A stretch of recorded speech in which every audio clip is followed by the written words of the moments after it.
मेरे प्यारे साथियों, आज हम बात करने जा रहे हैं सीटेट पेपर 2 सामाजिक अध्ययन। ठीक है, ये 2021 में पूछा गया था, सेट एम का क्वेश्चन है। ठीक है, आज मैं इस पे 60 क्वेश्चन का डिस्कस करूंगा जो कि 31 नंबर से 90 नंबर तक आता है। ठीक है, और जो भी बच्चे सीटेट पेपर 1 से हैं वो कृपया इस वीडियो को ना देखें। ठीक है, चलिए शुरू करते हैं। पेपर 2 सोशल साइंस वाले इस वीडियो को देखेंगे। चलिए पहले नंबर प्रश्न से हम देखेंगे क्या कहता है। पहली प्रश्न है, भारत में शरद ऋतु के संबंध में कथन ए, बी और सी पर विचार कीजिए और सही विकल्प का चयन कीजिए। देखिए, ए क्या कहता है, इस मौसम को दक्षिण पश्चिम मानसून के नाम से बिल्कुल नहीं होगा। बी में क्या कहता है, इस मौसम में पवन बंगाल की खाड़ी तथा अरब सागर की असर के बढ़ती बिल्कुल नहीं होगा। यह मौसम मानसून के आने तथा आगे बढ़ने का मौसम बिल्कुल नहीं होगा। ठीक है, इसका तीनों गलती है। तो तीनों गलती किस ऑप्शन में दिख रहा है, तो 4 ऑप्शन में। ठीक है, यहाँ तक क्लियर। जो भी इंग्लिश मीडियम वाले हैं वो कृपया करके बाएं साइड जाएं। ठीक है, इधर देखिए। चलिए 32 नंबर प्रश्न की तरफ चलते हैं। 32 नंबर प्रश्न क्या कहता है। 32 नंबर प्रश्न कहता है, निम्नलिखित में कौन सी, एक सेकंड रुक जाइए, इसको थोड़ा नीचे कर देता हूँ। अब चलते हैं, निम्नलिखित में कौन सी नदियाँ सुंदरबन डेल्टा का निर्माण करती है। मेरे प्यारे साथियों, ये होगा गंगा एवं ब्रह्मपुत्र नदियाँ जो है सुंदरबन डेल्टा का निर्माण करती है। यहाँ तक क्लियर है। अब हम 33 नंबर प्रश्न पर चलते हैं। दिए गए लक्षणों ए और बी के आधार पर वायुमंडलीय परत की पहचान कीजिए। देखिए क्या कहता है, अंतरिक्ष से प्रवेश करने वाले उल्कापिंड इस परत में आने पर जल जाते हैं। देखिए, मध्य मंडल एक ऐसा मंडल है जिसमें उल्कापिंड आता है तो वो पूरी तरह क्या होता है, जल जाता है। तो दूसरे बी में क्या देखते हैं, इस परत में बढ़ती ऊंचाई के साथ तापमान घटता है। तो ये 100% मध्य मंडल होगा, मेसोस्फीयर, जिसको इंग्लिश में क्या कहता है, मेसोस्फीयर। ठीक है, अब हम चलते हैं 34 नंबर की तरफ। 34 नंबर देखिए क्या कहता है, आपतन का संबंध है। मेरे प्यारे साथियों, आपतन का किससे संबंध है। देखिए, इंसोलेशन इज एसोसिएटेड विथ, देखिए ये तो सौर ऊर्जा होगा। क्या होगा, सूर्य ऊर्जा के साथ, सोलर एनर्जी। ठीक है, यहाँ तक क्लियर। अब हम चलते हैं 35 नंबर के तरफ।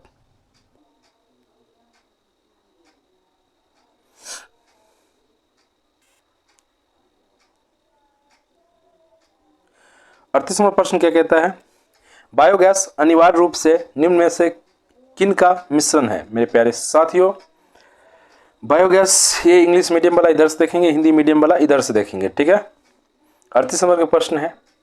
देखिए, ये बायोगैस मीथेन और कार्बन डाइऑक्साइड का मिश्रण है। किसका मिश्रण है, मीथेन और कार्बन डाइऑक्साइड का। ठीक है, यहां तक क्लियर है। अब हम चलते हैं 39 नंबर की तरफ। देखिए 39 नंबर क्या कहता है, संसाधन के बारे में, एक सेकंड रुकिए, यहाँ थोड़ा ऊपर नीचे हो रहा है। इंग्लिश मीडियम वाले के थोड़ा ऊपर भाग रहे हैं, हिंदी मीडियम वाला के थोड़ा नीचे है। देखिए अब दिखाई दे रहा है ना। संसाधन के बारे में कथन ए और बी पर विचार करें और सही कथन का चयन करें। मेरे प्यारे साथियों, ये होगा, इसका क्या सही होगा हम देखते हैं। सभी संसाधन का आर्थिक मूल्य होता है, बिल्कुल गलत। समय और प्रौद्योगिकी दो महत्वपूर्ण कारक है जो पदार्थों को संसाधन में, बिल्कुल सही है। देखिए ऑप्शन कौन सा, ए गलत और बी सही है।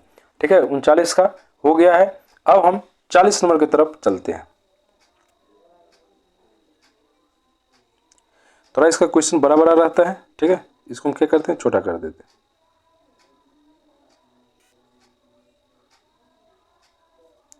हाँ, अब दिख रहा है ना। चलिए देखिए, निम्न में से ऊर्जा के परंपरागत स्रोत के समूह की पहचान कीजिए। देखिए गोला कर देता हूं तब पता चलेगा, वैसे क्वेश्चन नहीं पता चलता है। निम्न में से ऊर्जा के परंपरागत स्रोत के समूह की पहचान कीजिए। देखिए मेरे प्यारे साथियों, क्या है 40 नंबर। हाँ, ये होगा खनिज तेल, प्राकृतिक गैस और ईंधन। क्या है, खनिज तेल, प्राकृतिक गैस और ईंधन, ये परंपरागत स्रोत के समूह है। ठीक है, 40 हो गया। अब हम चलते हैं 41 नंबर प्रश्न की तरफ। 41 नंबर प्रश्न क्या कहता है, प्राकृतिक संसाधनों के प्रकार को उनके वर्गीकरण के साथ मिलाइए। मेरे प्यारे साथियों, ये है क्या होगा, विकास व प्रयोग का स्तर, ये बस सामने जो है वही होगा। उद्गम, जैव और अजैव, वितरण, सर्वव्यापक और स्थानिक, भंडार, नवीकरणीय और अनवीकरणीय। ठीक है, जो है सामने वही होगा इसका आंसर। फिर से कह देता हूँ, विकास का प्रयोग का स्तर वास्तविक और संभाव्य, उद्गम, जैव और अजैव, वितरण, सर्वव्यापक और स्थानिक, भंडारण, नवीकरणीय और अनवीकरणीय। ठीक है, यहाँ तक क्लियर हो गया है। अब हम 42 नंबर के तरफ चलते हैं। 42 नंबर क्या कहता है देखते हैं। ये प्रीवियस ईयर है जो कि 2021 में सेट एम से लिया गया है। ठीक है, देखते हैं कथन ए, लगभग 12,000 साल पहले, यहाँ देखिए, यहाँ पे लगभग 12,000 साल पहले भारत में कई क्षेत्रों में गर्मी बढ़ने के कारण घास वाले मैदान बनने लगे। ठीक है, कथन ए ये है। कथन बी क्या कहता है, हिरन, यहाँ देखिए, हिरन, बारहसिंघा, बकरी, भेड़ और मवेशी जैसे जानवरों की संख्या बढ़ी। मेरे प्यारे साथियों, देखिए इसमें क्या है नहीं है वो बोलते हैं। देखिए ये तो सही होगा, बिल्कुल सही होगा, क्योंकि 12 साल पहले भारत में कई वर्ष क्षेत्रों में गर्मी बढ़ने के कारण घास आती, ये तो बिल्कुल सही होगा। बी भी बिल्कुल सही होगा, हिरन, बारहसिंघा, बकरी, भेड़ और मवेशियों जैसे जानवरों की संख्या बढ़े। जैसे ही घास का मैदान बढ़ेगा तो इनका भी जनसंख्या बढ़ेगा, इसमें कोई डाउट नहीं है। ठीक है, तो ये दोनों तो सही है, ए बी दोनों सही है, और ए का कारण बी है, किंतु ए का कारण बी नहीं है। लेकिन ये जरूरी नहीं है कि मैदान बढ़ने से कारण ही हिरन, बारहसिंघा बढ़ी है। ठीक है, तो क्या आंसर होगा 42 का 4। ठीक है, यहाँ तक क्लियर है। अब हम चलते हैं 43 नंबर प्रश्न पर।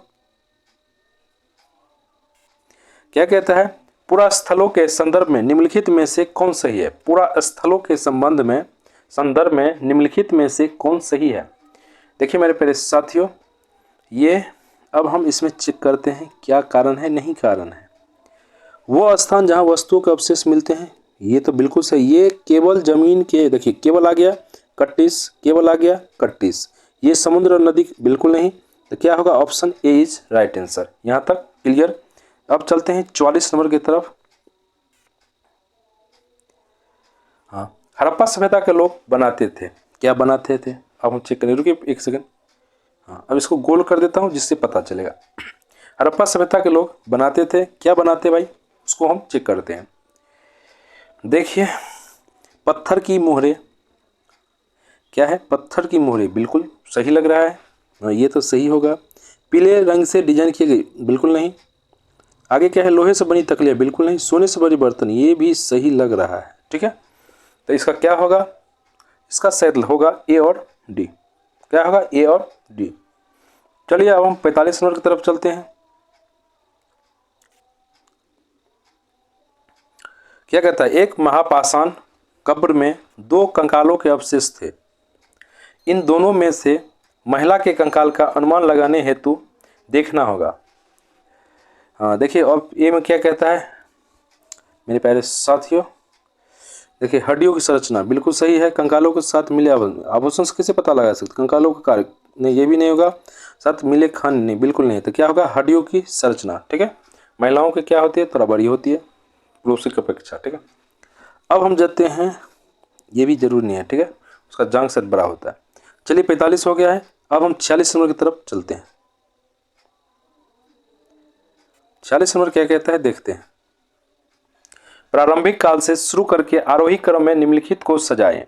देखिए ये बहुत अच्छा क्वेश्चन है। वेदों की रचना की शुरुआत ये सबसे पहले नंबर पे हुआ था। आगे क्या है, महापाषाणों के निर्माण की शुरुआत, ये सब टाइप क्वेश्चन आप लोग थोड़ा फंस सकते हैं। ठीक है, इनाम गांव में कृषकों की, ये भी सही है। चरक, ये भी सही है। तो ये कहने का मतलब ए बी सी डी करके है, तो किस में ऑप्शन है ए बी सी डी, तो ए में ऑप्शन है। यहाँ तक क्लियर। अब हम चलते हैं 47 नंबर तरफ।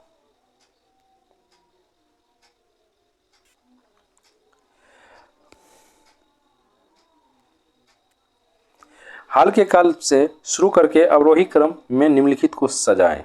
देखिए 43 का क्या प्रश्न है। देखिए इसमें क्या है, अरिका में, डूब मेतन में, अवरोही बढ़ते क्रम, आरोही बढ़ते क्रम, अवरोही घटते क्रम। घटते क्रम में सजाना है। ठीक है, तो एक तरफ से उल्टा करके कर चलना है, तो ये पहले स्थान आएगा। उसके बाद संगम साहित्य की रचना, ये दूसरी स्थान पाएगा। उसके बाद क्या है मेरे प्यारे साथियों, लोहे के प्रयोग में बढ़ोतरी, नगर आहत सिक्के। ठीक है, तो ये शायद तीसरी स्थान पाएगा और ये चौथा स्थान पाएगा। देखिए सी डी 2 ऑप्शन है 3 और 4 में, तो सी डी के बाद क्या है ए, सी डी ए, हाँ इसमें आ गया, चलो मिल गया। तो क्या है 47 का 3, क्या होगा 47 का 3। अब हम चलते हैं 48 नंबर पे। 48 क्या कहता है, कथन ए, चोल मंदिर धार्मिक सामाजिक एवं सांस्कृतिक जीवन के केंद्र थे, ठीक है। कथन बी क्या कहता है, चोल कांस्य प्रतिमाएं देवी देवताओं की थी पर कुछ प्रतिमाएं भक्तों की भी थी, ठीक है। 48 नंबर क्या कहता है, देखिए दोनों तो लग रहा है सही है। चोल मंदिर धार्मिक समाज है, ये बिल्कुल सही है। चोल कांस्य प्रतिमा देवी देवताओं के कुछ, ये भी बिल्कुल सही है। दोनों को दोनों सही है, किंतु ए का सही स्पष्टीकरण बी नहीं है, लेकिन ये और कथन ए से बी से कोई मतलब नहीं है, ठीक है। अब हम चलते हैं 49 नंबर की तरफ। 49 नंबर क्या कहता है, देखते हैं। जो भी इंग्लिश मीडियम वाले हैं वो बाएं साइड देखेंगे, जो भी हिंदी मीडियम वाला है उसका तो डिस्कस हो ही रहा है, ठीक है। दिल्ली के सुल्तानों के समय त्वारिक के लेखक ने जन्मसिद्ध अधिकार और लिंग भेद पर आधारित आदर्श समाज व्यवस्था बनाए रखने की सलाह दी। कथन भी क्या है, उनके विचारों से सारे लोग सहमत होते थे, ठीक है। सारे लोग सहमत होना ये तो पॉसिबल नहीं है। और ये दिल्ली के सुल्तान के समय त्वारिक के लेखकों ने जमसिद्ध, हाँ ये सही हो सकता है, ठीक है। क्या होगा, ए सही है किंतु बी गलत है, ठीक है। 49 नंबर हो गया है। अब हम चलते हैं 50 नंबर। क्या कहता है, कथन ए, रजिया ने अपने अभिलेखों में अपना नाम पुरुषों जैसा लिखकर अपने पुरुष होने का भ्रम पैदा किया है। कथन बी, त्वारिक के लेखक ने सामाजिक तथा लिंग भेद को आधार बनाकर यह तर्क दिया कि पुरुष स्त्रियों की तुलना में श्रेष्ठ होते हैं। देखिए भाई, रजिया ने अपने अभिलेखों में, उन्होंने देखो पुरुष जैसा कपड़ा वपड़ा पहनता था जरूर, लेकिन उन्होंने अभिलेखों में कभी नहीं लिखवाया कि वो पुरुष है या कुछ है, तो ए इसका बिल्कुल सही नहीं होगा। लेकिन त्वारिक के लेखकों ने सामाजिक तथा लिंग ये बिल्कुल तर्क दिया कि पुरुष स्त्रियों की तुलना में सर्वश्रेष्ठ है। इसका क्या होगा, ए गलत है किंतु बी सही है। तो आप देख रहे हो ना सीटेट में किस तरह का क्वेश्चन पूछा जाता है, काफी गहराई से नॉलेज होना आवश्यक है, ठीक है। चलिए हम अगले प्रश्न की तरफ चलते हैं। 51 नंबर प्रश्न। 51 नंबर प्रश्न क्या कहता है, देखते हैं। अकबर, जहांगीर और शाहजहां ने सुलह कुल सर्वशांति के विचार को शासन का सिद्धांत बनाया। कथन बी में क्या कहता है, विभिन्न धर्मों से जुड़े हुए व्यक्तियों के साथ विचार विमर्श से अकबर की समझ बनी कि जो विद्वान धार्मिक रीति और मानवता पर बल देते हैं वे अक्सर कट्टर होते हैं। देखिए मेरे प्यारे साथियों, दोनों तो सही है, दोनों सही है, ये भी सही है और ये भी सही है, लेकिन हाँ इसका शांति सर्वशांति मतलब क्या है, वो कट्टर के विरुद्ध। तो ये क्या होगा, 3 नंबर। ए और बी दोनों सही है और ए का कारण बी है। यहाँ तक क्लियर है। अब हम 52 नंबर तरफ जाएंगे। 52 नंबर क्या कहता है, कथन ए, दिल्ली के सुल्तानों और मुगलों के काल में श्रेणीबद्ध समाज ज्यादा सरल हो गया। कथन बी क्या कहता है, जनजातीय समाज कई असमान वर्गों में विभाजित नहीं था। देखिए 52 क्या कहता है, देखिए दिल्ली के सुल्तान और मुगलों के काल में श्रेणीबद्ध समाज बिल्कुल नहीं, ज़्यादा सरल कभी नहीं सरल हुआ था। जनजातीय समाज कई असमान वर्गों में विभाजित नहीं था, ये बिल्कुल सही है। तो क्या है, ए गलत किंतु बी सही, ठीक है। ए गलत किंतु बी सही। आगे चलते हैं 53 नंबर। क्या कहता है, कथन है, बहादुर शाह जफर ने मुखियाओं और शासकों को चिट्ठी लिखकर अंग्रेजों से लड़ने के लिए भारतीय राज्यों का एक संघ बनाने का आह्वान किया। कथन बी क्या कहता है, बहादुर शाह जफर ने के 1857 के बगावत को अपना समर्थन देने के फैसले ने स्थिति रातों रात पीड़ित बागवतियों के पक्ष में बदल दिया, ठीक है। देखिए इसका क्या सही होगा क्या गलत है। बहादुर शाह जफर के मुखिया और शासकों को चिट्ठी लिखकर अंग्रेजों से लड़ने के लिए ये तो संघ बनाने का, ये तो बिल्कुल सही है, ठीक है।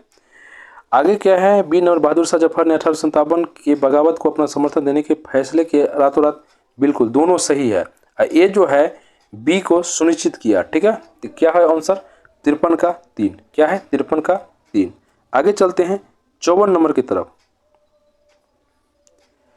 औपनिवेशिक काल के दौरान महिलाएं जाति एवं सुधार के संदर्भ में निम्नलिखित में से कौन सा विकल्प गलत है, यह गलत पूछ रहा है। ठीक है, देखिए पंडित रमाबाई ने पूना में एक विधवा, बिल्कुल गलत। प्राचीन ग्रंथों के ज्ञान से सुधारकों को नई कानून, बिल्कुल गलत। विद्यासागर ने विधवा कानून, बिल्कुल गलत। प्रार्थना समाज ने केवल हिंदू ग्रंथों पर विचार, बिल्कुल सही। तो 54 क्या होगा, 4। 54 क्या होगा, 4। अब हम 55 नंबर की तरफ चलते हैं। तेलंगाना राज्य पहले भारत के किस राज्य का हिस्सा था। मेरे प्यारे साथियों, ये क्वेश्चन अच्छा बार बार पूछ रहा है। ठीक है, याद रखना तेलंगाना राज्य जो था मध्य प्रदेश राज्य का हिस्सा था, लेकिन बाद में क्या हुआ, बट गया। ठीक है, 56 नंबर की तरफ चलते हैं। निम्नलिखित कथनों पर ध्यान दें और लोकतंत्र में संचार माध्यम की सही भूमिका का चयन करें। देखिए क्या क्या सही है, क्या क्या गलत है। देखिए ए में क्या कहता है, यहाँ देखिए, इससे समाचार के माध्यम से नागरिकों को सूचना पहुंचानी चाहिए। बी में क्या कहता है, इसे विज्ञापक के दृष्टिकोण को समाचार कार्यक्रमों को माध्यम से देनी चाहिए। सी क्या कहता है, इसे हर दृष्टिकोण की चर्चा करनी चाहिए। देखिए मेरे प्यारे मित्रों, बी तो बिल्कुल भी नहीं होगा। ठीक है, बी तो बिल्कुल भी नहीं होगा। तब क्या होगा देखते हैं, ए और सी। क्या बच गया, ए और सी। ठीक है, आगे चलते हैं। 57 क्या कहता है, निम्नलिखित में से कौन सा विज्ञापन रूढ़िवादी चित्रण, जेंडर स्टीरियोटाइप का उदाहरण नहीं है। देखिए 57 क्या कहता है, गाड़ी के विज्ञापन में एक महिला को पति द्वारा ऑफिस दफ्तर में, गलत, यहाँ नहीं पूछ रहा है ना। लिपस्टिक के विज्ञापन में एक महिला का मेकअप करना, गलत। चाय के विज्ञापन में एक माँ का सुबह चाय बनाना, सब जेंडर स्टीरियोटाइप है। ठीक है, स्पोर्ट जूते के विज्ञापन में एक लड़की फुटबॉल खेलती हुई, सही। तो क्या होगा 57 का 1, स्पोर्ट जूते के विज्ञापन में एक लड़की। ठीक है, इसमें क्या जेंडर को अथी नहीं मिलता है, स्टीरियोटाइप मतलब रूढ़िवादिता नहीं मिलता है। ठीक है, 57 हो गया। अब हम 58 की तरफ चलते हैं। दिए गए लक्षणों ए और बी के आधार पर महाद्वीप की पहचान करें। किसकी पहचान करें, महाद्वीप की पहचान करें। ठीक है, मेरे प्यारे साथियों 1 सेकंड रुक जाइए, थोड़ा टेक्निकल इशू आ गया है।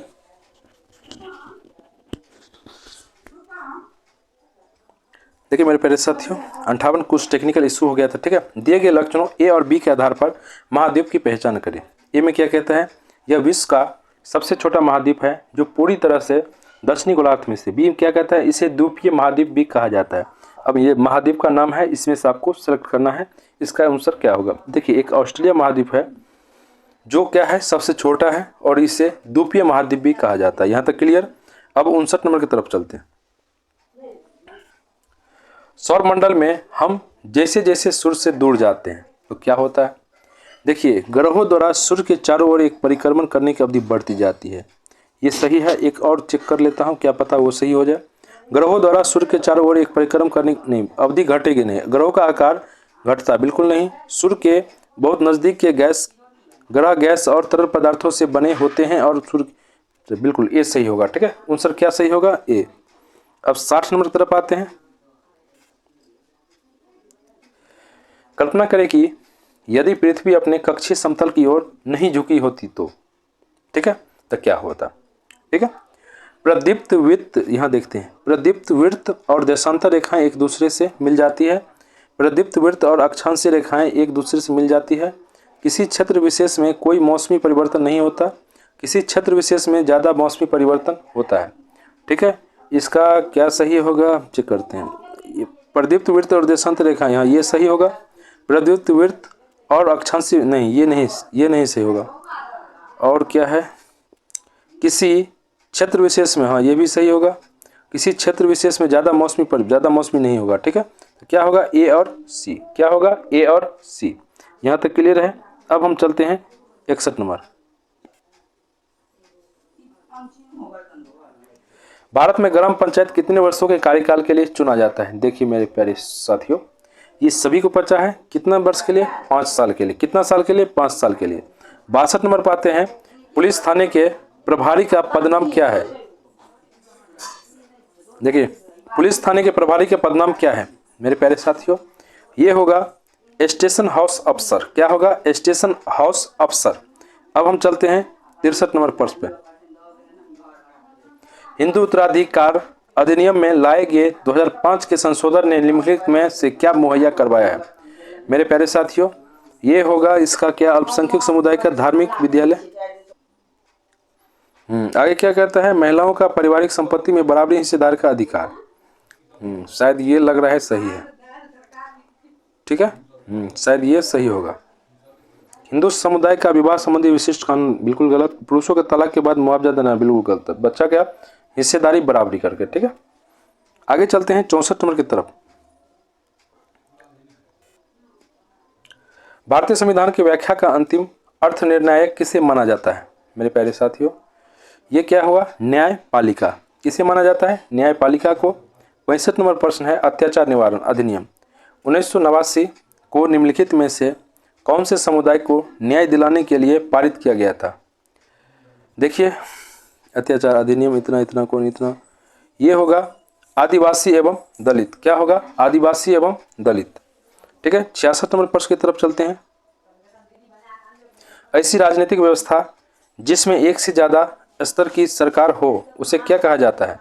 मेरे प्यारे साथियों, उसे संघवाद कहा जाता है। क्या कहा जाता है? संघवाद कहा जाता है। आगे चलते हैं 67 नंबर प्रश्न की तरफ। निम्नलिखित में से कौन सी नीति सामाजिक न्याय को प्रोत्साहित करती है?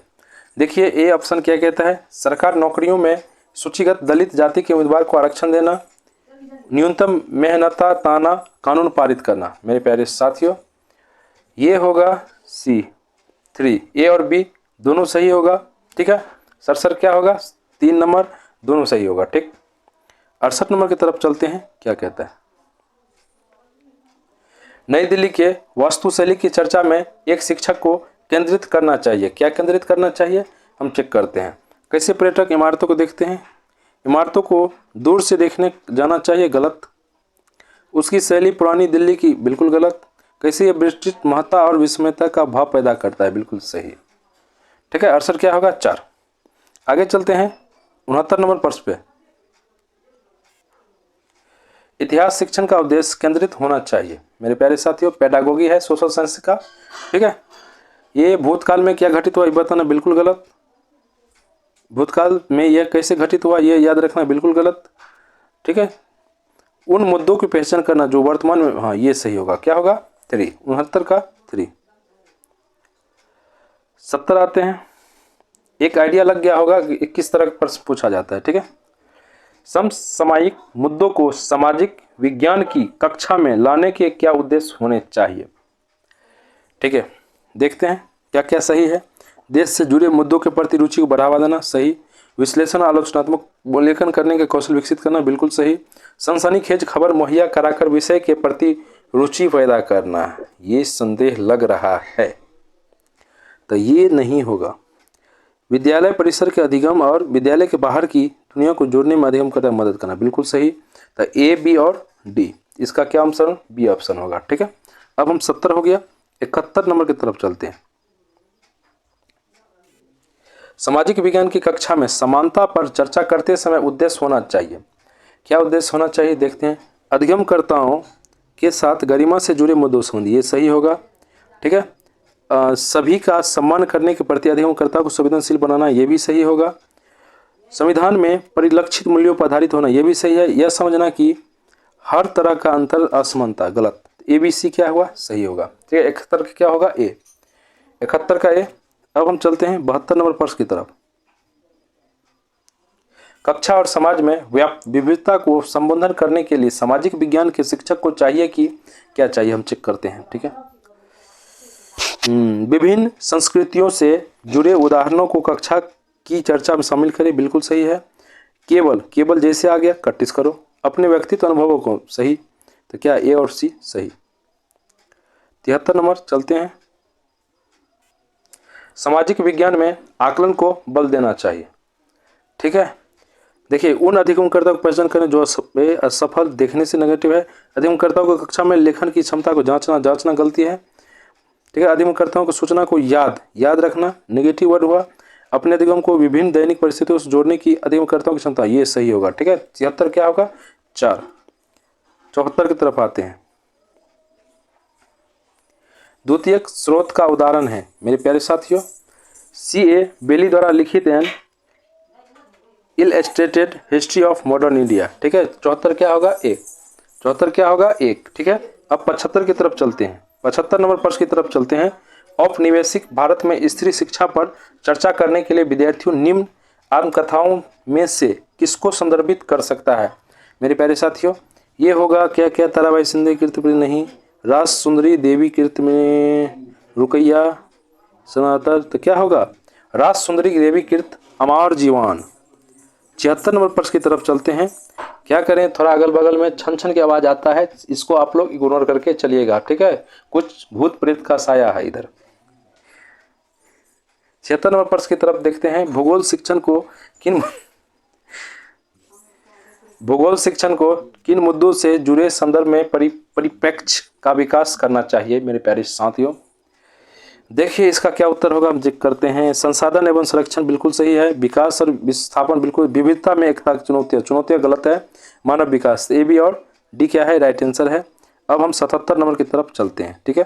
अब आप लोग धैर्य बना कर रखिए, क्योंकि 90 तक जाएगी क्वेश्चन। 60 नंबर का क्वेश्चन है और आपको थोड़ा पेशेंस बना कर रहना पड़ेगा, ठीक है। और जहाँ बैठिए तो बैठ के देखिए, ठीक है। एक सक्रिय सामाजिक विज्ञान की कक्षा अधिगमनकर्ताओं को प्रेरित करती है।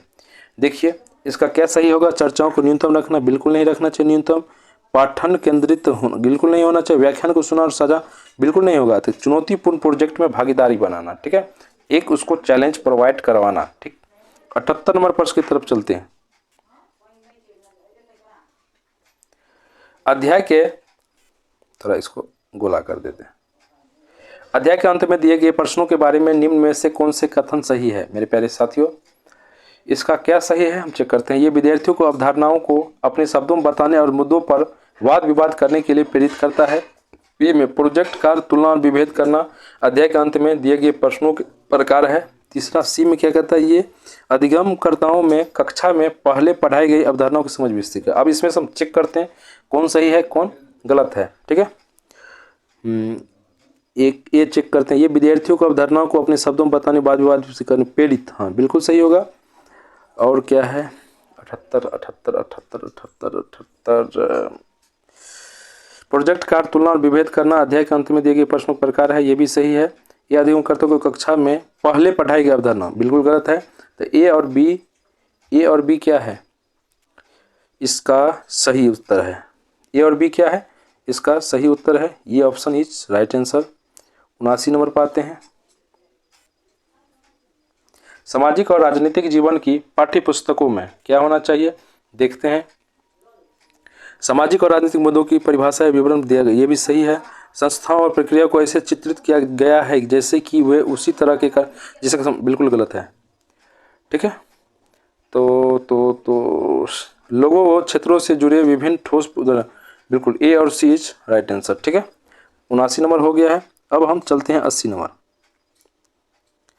अब 10 नंबर और 10 क्वेश्चन और है, ठीक है। डॉक्टर अंबेडकर के कोरेगांव जाते हुए अनुभव का वर्णन करते हुए एक शिक्षक पूछते हैं, क्या आपको लगता है स्टेशन पर लोगों ने डॉक्टर अंबेडकर और उसके भाइयों के प्रति भेदभाव किया? इस प्रश्न में शिक्षक किस कौशल पर जोर दे रहे हैं? देखिए, अनुभवों की तुलना करना बिल्कुल गलत। परिस्थितियों से अनुमान लगाना, हाँ ये सही होगा, ठीक है। अनुभव पूछ रहा है ना, तो परिस्थितियों से अनुमान लगाना। जो भी इंग्लिश मीडियम वाले हैं इधर बाएं साइड देखेंगे, ठीक है। After narrating doctor Ambedkar experience on the way to Koregaon, a teacher asks, do you think people at the station discriminated against Dr. Ambedkar and his brothers? ठीक है। in this question will skill is the teacher emphasizing, ठीक है। इसमें क्या होगा? दो infer from situation, ठीक है। चलिए 81 नंबर प्रश्न की तरफ चलते हैं। बाजार विषय का परिचय देने के लिए कौन सी शिक्षण शास्त्रीय विधि सर्वोत्तम हो सकती है? मेरे प्यारे साथियों, इसका क्या होगा? पाठ्यपुस्तक का पठन और चर्चा करना गलत। एक दुकानदार को कक्षा में साक्षात्कार के लिए आमंत्रित करना, ये सही होगा, ठीक है। अब 82 नंबर प्रश्न की तरफ देखते हैं। यही है उस ईश्वर की महिमा, इसलिए दूषण है भीतर, दूषित है काया भीतर से, इसमें कोई भ्रम न रखना। महावीर चोखा का है यह कहना। एक शिक्षक के तौर पर आप इस कविता का विश्लेषण और अपने चर्चा कैसे करेंगे? ये मानवीय शुद्धता जन्म, ये गलती, मानवीय शुद्धता हमारे विचार विश्वास, हाँ 3। 82 क्या होगा? 3। 83 नंबर पाते हैं। सामाजिक विज्ञान की पाठ्यचर्या उच्च प्राथमिक स्तर पर केंद्रित करता है। मेरे प्यारे साथियों, ये क्या होगा? पृथ्वी के जीवन के आवास के रूप में समझ बनाना, ये बिल्कुल सही है। और अपने क्षेत्र, राज्य और देश का पर अध्ययन करना, ये भी बिल्कुल क्या है? सही है। भारत के अतीत और सामयिक विकास का अध्ययन करना, ये भी सही है। इसका ABC तीनों क्या है? सही है। Option 3 is right answer. 84 पाते हैं। अगर आपको वीडियो पसंद आए तो अपने फैमिली ग्रुप में जो भी सीटेट की तैयारी कर रहे हैं पेपर 2 के लिए, उसको अपने अगल बगल में, आस पड़ोस में सेंड करने का कष्ट करिए, ठीक है। और पसंद आए तो लाइक करना ना भूले, लाइक करने का कोई चार्ज नहीं लगता है, ठीक है। चलिए, एक अंगूठा है, अंगूठा टिप दीजिए, बात खत्म कर दीजिए। ग्लोब और प्रकाश स्रोत का इस्तेमाल करके एक शिक्षक निम्न में से किन अवधारणाओं को दर्शा सकता है? ठीक है, इसका क्या उत्तर होगा देखते हैं। परिक्रमण, दिन रात, मौसमी परिवर्तन, वर्षा का वितरण, ठीक है। ग्लोब और प्रकाश स्रोत का इस्तेमाल करके हम क्या दर्शा सकते हैं, वही बारे में पूछ रहा है। परिक्रमण, तो ग्लोब पर परिक्रमण बिल्कुल सही है। दिन रात दर्शा सकते हैं, बिल्कुल सही है। मौसमी परिवर्तन बिल्कुल सही है। वर्षा का वितरण, ये कहना गलत है। तो 84 क्या होगा? ए, बी और सी इज राइट आंसर। 85 नंबर चलते हैं। एक शिक्षक के तौर पर आप इतिहास के लोहा बनाने वाले और फैक्ट्री मालिक विषय पर चर्चा करते समय भूगोल की पाठ्यपुस्तक के किस अध्ययन के साथ इसका अंतर संबंध स्थापित कर सकते हैं? मेरे प्यारे साथियों, देखिए इसका क्या सही होगा। खनिज संसाधन बिल्कुल सही, उद्योग बिल्कुल सही, ऊर्जा संसाधन नहीं होगा, हमारे पृथ्वी के अंदर बिल्कुल सही होगा, ठीक है। तो ए, बी और डी इज राइट आंसर। 85 का ए, बी, डी और राइट आंसर। 86 पर चलते हैं। सांस लीजिए, पानी पीजिए, ठीक है। एक बार डन बेस की कर लीजिए, बल मिल जाएगा वीडियो देखने में, ठीक है। और एक बार 2 बार व्यायाम कर लीजिए, ठीक। नाक का सांस लीजिए, नाक से सांस लीजिए, आँख से सांस लीजिए, नहीं आँख से देखिए बस। 86 नंबर पर आते हैं। एक शहर के स्कूल में भूगोल की क्या बताएं? मेरे प्यारे साथियों, मेरे आसपास के घर में भूत का साया है, ठीक है। रात को छम छम करके आवाज़ आता है, इसलिए आप लोग नहीं डरिएगा, आपको सिर्फ हम बता दिए हैं, ठीक है। सिर्फ छन छन की आवाज़ आता है। एक शहर, चलिए इसको आप लोग डरिए नहीं।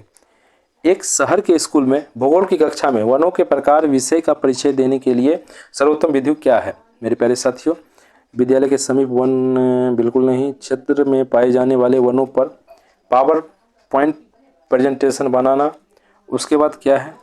विभिन्न प्रकार के वनों पर आधारित डॉक्यूमेंट्री करना, दिखाना, ठीक है, वो सही है। 87 पाते हैं। भूकंप पर चर्चा के दौरान व्यवहारिक कौशल अधिगमकर्ताओं में विकसित करने हेतु शिक्षक को बल देना चाहिए। किस पे बल देना चाहिए? भूकंप प्रकार नहीं, तो भूकंप के दौरान बरती जाने वाली सावधानी, बिल्कुल सही आंसर। 88 पाते हैं। तवा बांध क्षेत्र के स्थानीय लोग 1990 के दशक में अपने जीवन यापन से जुड़े कौन से अधिकार के लिए संगठित हुए हैं? मेरे प्यारे साथियों, ये खेती करने में नहीं, मछली पकड़ने का अधिकार, ठीक है, 1990 के दशक में, ठीक है। 89 में नंबर चलते हैं, ठीक है। देखिए मेरे प्यारे साथियों, अब हम थोड़ा समय ज़्यादा हो रहा है और ये भूत प्रेत का सही में हमको अब डर लगने लगा है, ठीक है। तो आप लोग डरिए नहीं। अब 1-2 क्वेश्चन है, लास्ट देखते हैं। निम्नलिखित में से कौन सी व्याख्या विविधता का उचित प्रतीक है?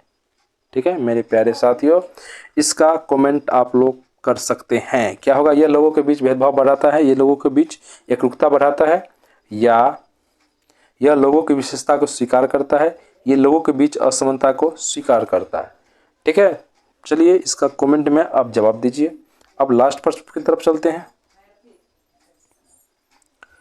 भारतीय लोकतंत्र के संदर्भ में निम्नलिखित में से कौन सा कथन गलत है? मेरे प्यारे साथियों, ये भारतीय जनता का एक, ये सही है, सही है। स्वतंत्रता के बाद भारत में, ये भी सही है।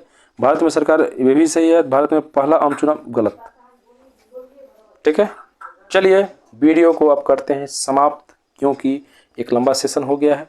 आप लोग इसी तरह बने रहिए। मैं डेली कोशिश करूंगा एक वीडियो अपलोड करने के लिए, क्योंकि आप लोगों का एग्जाम नज़दीक आने वाला है, इसलिए लगातार बने रहिए। अगर पसंद आए तो लाइक की घंटी, सब्सक्राइब का चैनल दबाना ना भूले, ठीक है। बने रहिए सदा, अपना प्यार बरसाइए और फूलों की तरह बरसाइए, ठीक है, गुलाब फूलों की तरह बरसाइए, ठीक है। Love you guys, bye bye, take care.